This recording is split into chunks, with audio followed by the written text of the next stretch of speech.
Olá, eu sou Cláudio Dantas e esse é o nosso Spoiler Político. Aqui você fica sabendo o que acontece na política em Brasília e no seu estado, com credibilidade e independência. O presidente da Câmara, Arthur Lira, resolveu dar celeridade à tramitação da PEC que restringe o foro privilegiado.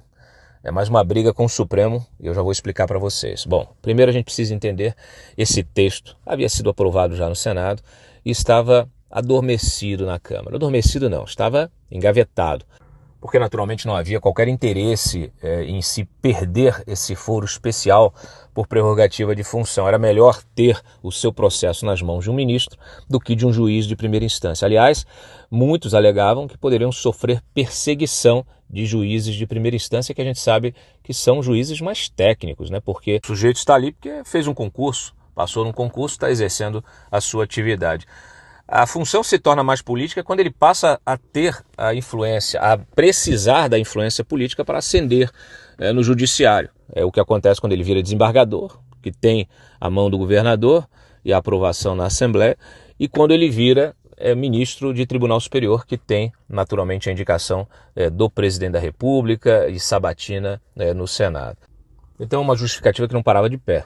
Ocorre que agora o Supremo vem atuando de forma contundente com várias investigações, inquéritos de conteúdo político que tem como alvo justamente políticos de oposição, que alegam estar sofrendo sim perseguição do Supremo. Então, em função disso, agora aumentou essa pressão para que esses processos eles possam correr em primeira instância. Ou seja, que esse foro privilegiado ele se restrinja apenas aos presidentes dos poderes, presidente da República, presidente da Câmara, do Senado e presidente do próprio Supremo.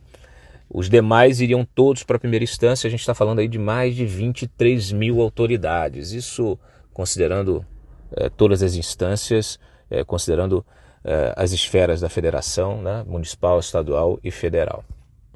Só que nesse instante, e isso também está motivando esta celeridade na tramitação, o Supremo resolveu reinterpretar um entendimento que parecia pacificado. Está sob a relatoria do Gilmar Mendes, que quer ampliar o foro privilegiado, ou seja, fazer o caminho inverso, garantindo o foro por prerrogativa de função àqueles que já tenham deixado a função. Então, crimes cometidos no exercício de mandato, por exemplo, eles permaneceriam no Supremo mesmo depois da autoridade deixar o mandato. Então tem muita gente dizendo que o que se quer é perseguir o Jair Bolsonaro, que isso é feito para manter os processos do Jair Bolsonaro no Supremo. Eu discordo, até porque o Supremo não precisa hoje dar satisfação para ninguém, ele está fazendo o que quer e ao se colocar como vítima dessas ações todas, né, desses inquéritos, ele diz que o inquérito tem que ficar no Supremo. Então, isso não mudaria a realidade dos inquéritos que envolvem o presidente ou outros parlamentares, os chamados inquéritos por atos antidemocráticos e etc.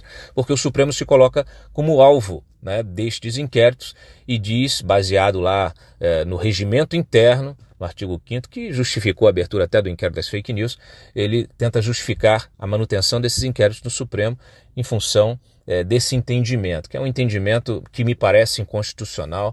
Houve até a tentativa de constitucionalização do inquérito das fake news, mas para mim permanece inconstitucional. Então o Supremo não precisa dessa justificativa, não precisa ampliar o foro privilegiado para poder processar o Jair Bolsonaro, manter o seu caso lá na última instância. Na verdade, eu vejo de forma contrária. Eu acho que há aí um temor de que lá na frente, aí 2026, com um Senado mais de centro-direita, com o risco de um impeachment de ministro, você acabe tendo esses ministros tendo de responder a processos lá na primeira instância.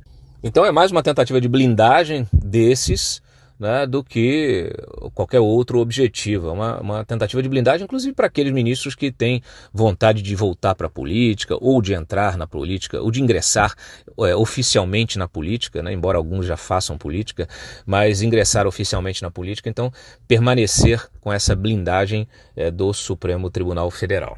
Por fim, o que nós estamos vendo é mais uma tentativa de retrocesso civilizatório.